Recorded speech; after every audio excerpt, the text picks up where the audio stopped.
Resto Geek. Et chers enfants, nous sommes réunis ici aujourd'hui.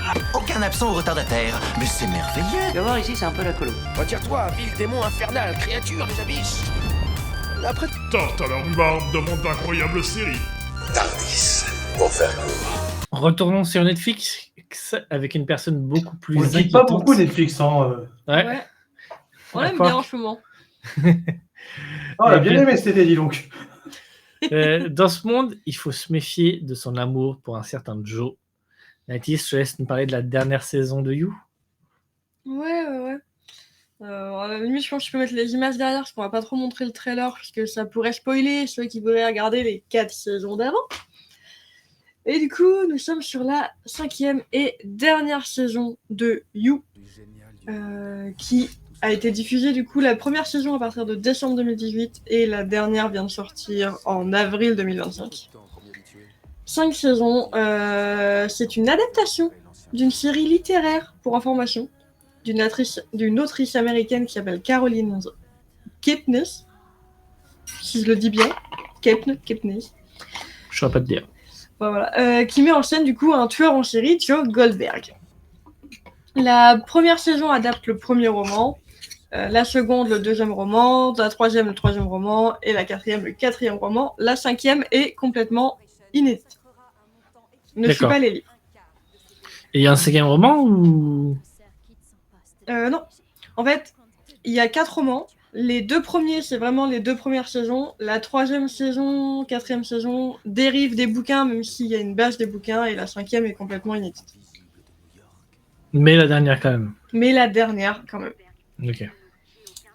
Pour vous résumer vite fait, pour ceux qui connaissent pas du tout la série, on suit l'histoire de Joe Goldberg, qui est un libraire et qui tombe amoureux d'une fille, mais d'une façon obsessive, malsaine, maladive, stalker. Obsessionnel.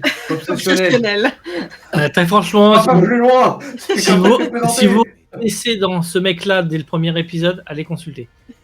Vraiment. Mon psy a été ravi. Du coup, sans vous spoiler, il se passe des trucs dans la saison 1. Il doit bouger dans la saison 2 et rencontre une autre fille. Dans la saison 3, la suite avec cette fille. Saison 4. La saison 5, on revient un peu aux origines. Il retourne dans sa ville, il récupère sa librairie. Il a une femme. Il a un enfant. Tu te dis, bon, bah, il s'est rangé, il a sa petite vie tranquille, ça va se calmer, il va plus faire de bêtises. Sauf qu'il a toujours son côté sombre. Et que d'un côté, il va se resservir, on va dire, pour... Excusez-moi. Ah, t'es chouette. Il nous dit qu'il s'en sert pour protéger sa famille, justement. Tu te dis, bon, il a trouvé une façon de compenser son côté sombre d'une façon protectrice ou autre. Sauf qu'au final, ça ne suffit pas. C'est une excuse, ça. Ouais. Et il va rencontrer une autre femme qui s'appelle Bronte. Qui s'appelle Bronte. Ok, tes souhaits.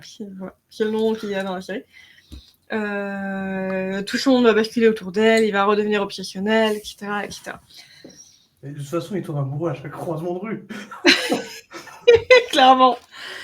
Mais tu pensais qu'il s'était calmé avec sa femme, du coup, Kate, et son fils Henry. Mais non. Ah, j'aurais kiffé qu'il continue avec Love, merde. C'était parfait l'un pour l'autre. C'est drôle, je spoil, rien à foutre. Et du coup, cette saison 5, d'un côté, je l'ai pas trop aimée parce qu'elle me rappelait trop la saison 1. Pour moi, Bronte, c'était une nouvelle Beck, la fille de la saison 1. Et j'avais l'impression de revivre exactement la même saison par moment. Déjà que la saison, elle est pas ouf. Ça m'a un peu saoulé. Désolé, hein, mais moi, je me suis arrêté à la saison 1. J'ai pas pu. T'as même pas fini la saison 1. Ben, je trouvais qu'elle était trop lente, en fait. Je pense qu'elle souffre du fait que la saison 1, je crois que c'était diffusé en télé et elle souffre d'un rythme de télé. Peut-être. Je me suis perdu à partir de la saison 4, j'ai pas continué. Je trouve que c'était lent. C'était lent, en fait. Dans la saison 2 ou 3, il y a Diana Ortega, pour info. Ouais. Assez jeune. Elle joue la petite sœur. La petite sœur ou la fille, je sais plus. La petite sœur, ouais.